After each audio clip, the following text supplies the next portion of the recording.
The room was silent in that suffocating, polished way only executive boardrooms can manage. 14 people sat around the table. 11 of them avoided my eyes, and one of them, smiling like he'd already buried me, leaned back in the CEO's chair. "You're done, Arya," Victor Hale said casually, tapping his pen against a leather folder. "Pack your things. Security will escort you out." A low ripple of whispers followed. My throat tightened. Not because I didn't expect this, but because of how he chose to do it. Publicly, deliberately, brutally. 3 years. 3 years of building Orion Systems' data infrastructure from nothing, of sleeping on office couches, rewriting broken code at 3 a.m., holding together departments that barely functioned. And this was how it ended. In front of everyone. "Is there a reason this couldn't have been a private conversation?" I asked, my voice steady in a way I didn't feel. Victor smirked. "Oh, there is," he said. "I believe accountability should be transparent." A few people shifted uncomfortably. They knew. They all knew. But no one spoke. Because Victor Hale didn't just run this company. He owned every career in this room. "You missed the 48-hour integration deadline," he continued, flipping open the folder. "You cost us the Zenith contract." A lie. A perfectly packaged, weaponized lie. The integration delay had come from his own interference. Last-minute changes he insisted on without testing. Changes I had warned against, in writing, in meetings, in front of witnesses. But now? Now it was my failure. My name on the line. My reputation. About to be erased in under 60 seconds.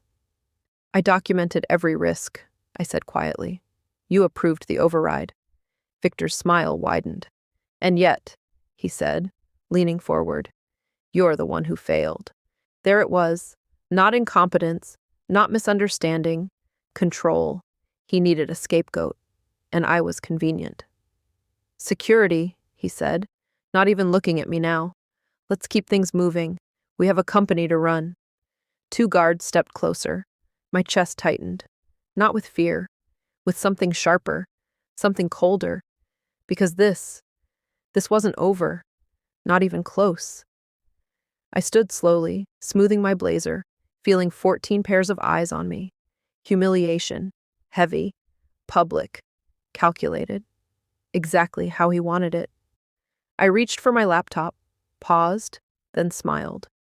"Before I go," I said, turning back to the room, "you might want to check your inboxes." Victor frowned. "What are you talking about?" I glanced at the digital clock on the wall. 9:53 a.m. "Timing," I said softly, "is everything." 7 minutes earlier, at 9:46 a.m. A scheduled protocol had activated. Not something random, not something accidental, something I built. Because when you spend 3 years designing the backbone of a company's entire operational system, you learn where the pressure points are, and more importantly, you learn how to protect yourself. Back in the boardroom, phones began buzzing. 1, then 3. Then all at once, a chorus of disruption. Victor's irritation flickered. "What is this?" I watched as confusion spread across the table. Executives opening emails, eyes widening, faces draining of color. What is this report?" someone whispered. Victor snatched his tablet, tapping aggressively. And then, for the first time since I'd met him, his expression cracked. "It's a full system audit," I said calmly. "Time-stamped logs, override records, unauthorized changes." I stepped closer to the table. Every modification made to the Zenith integration. I let the silence stretch. Every decision that led to the delay. His jaw tightened. "You're bluffing." "No," I said. "I'm documenting." Someone across the table spoke, voice shaking. "These overrides, they're all authorized under Victor's credentials." Another voice.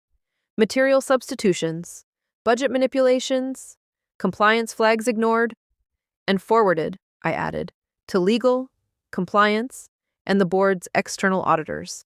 Exactly 7 minutes ago. The room went dead quiet.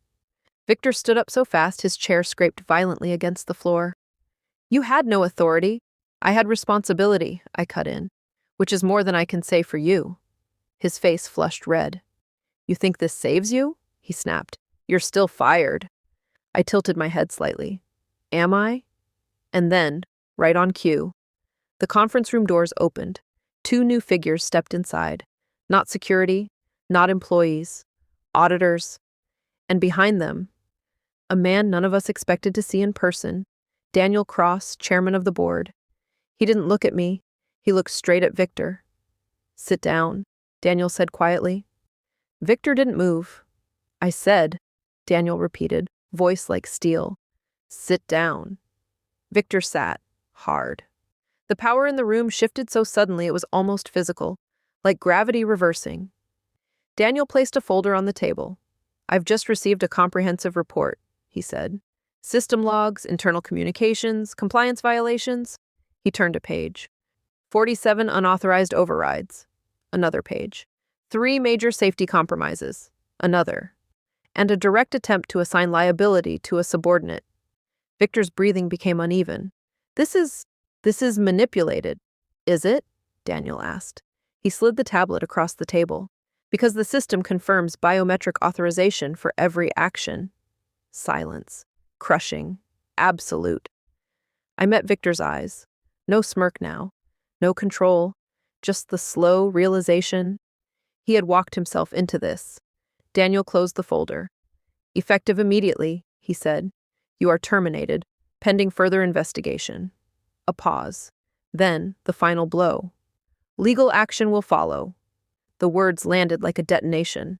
Victor's shoulders collapsed. Just slightly. But enough. Enough to see the truth. This wasn't just a firing. It was a fall. A catastrophic one. Daniel finally turned to me. Arya, he said. It seems you've been instrumental in bringing clarity to this situation. I held his gaze.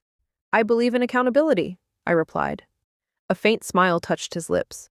Good, he said, because we have 72 hours to salvage the Zenith contract. There it was. Urgency, pressure, a ticking clock. The company was on the edge, and suddenly, I wasn't the one being pushed out. I was the only one who could hold it together. Daniel leaned forward slightly. Can you fix it? I thought about the nights, the work, the system, the truth. Then I answered, yes. 3 days later, we closed the deal. Not just salvaged, expanded. A $12 million contract turned into 18. Compliance secured, system stabilized, reputation recovered. And Victor, gone. His name erased from internal records within a week. Exactly 1 month later, I stood in the same boardroom. Same table, same chairs, different energy. Congratulations, Daniel said, sliding a new contract toward me. Chief Systems Officer. I looked at the seat Victor once occupied, then back at the contract. Power. Real power. Was never loud, never arrogant, never reckless. It was precise, patient, and when the moment came, absolutely undeniable. I picked up the pen and signed.